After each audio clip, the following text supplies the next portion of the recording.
আমাদের দুই নেতা বলতে his Excellency's ambassador mister park Yangtze, তিনি বাংলাদেশের অগ্রসরমান উন্নয়নশীল অর্থনীতির দিকে খুবই ইঙ্গিত করেছেন যে একটা সম্ভাবনাময় অর্থনীতির দেশ হচ্ছে বাংলাদেশ।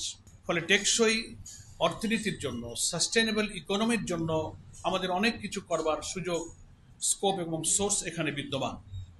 বিশেষ করে তিনি তৈরি পোশাক শিল্পের যে সম্ভাবনা, আমাদের বিশ্বের একটা প্রধান তৈরি পোশাক শিল্পের রপ্তানিকারক দেশ হিসেবে বাংলাদেশের সারা দুনিয়াতে সম্ভাবনার কথা তিনি উল্লেখ করেছেন। সেক্ষেত্রে আমাদের এই রপ্তানির শুল্কটার ট্যারিফ সম্পর্কে বাংলাদেশের বিদ্যমান সমস্যাটা যাতে দ্রুত সমাধান করা যায় সে সম্পর্কে তিনি আশাবাদ ব্যক্ত করেছেন। আমরাও আশাবাদ করেছি। উই আর হোপফুল, আশা করা যায় এটা একটা সহনীয় পর্যায়ে ট্যারিফটা আমাদের জন্য নির্ধারিত হবে।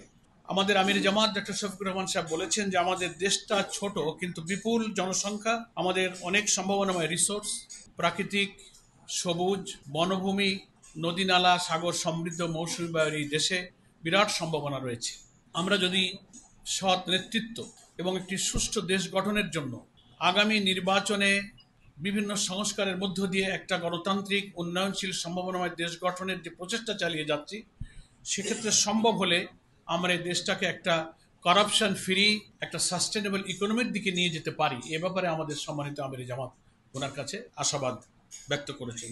কোরিয়ার অ্যাম্বাসেডর জানতে চেয়েছেন আগামী নির্বাচন, দেশের রাজনৈতিক পরিস্থিতি, সংস্কার পরিস্থিতি, নির্বাচন ইত্যাদি সম্পর্কে কিছু প্রশ্ন করেছেন।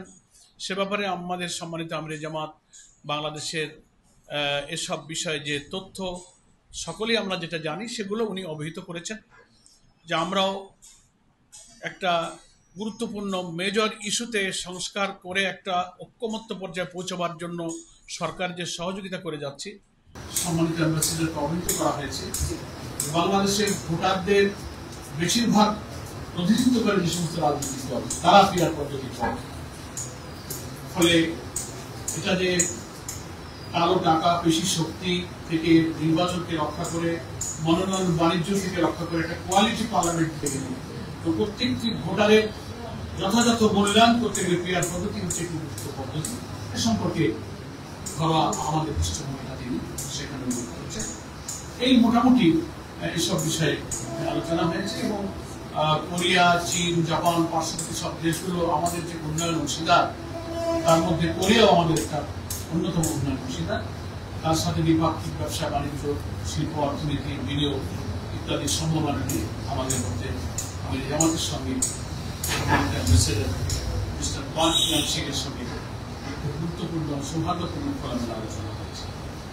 এতটুকুই আপনাদের কাছে আমরা ব্রিফ করলাম। সকলকে ধন্যবাদ।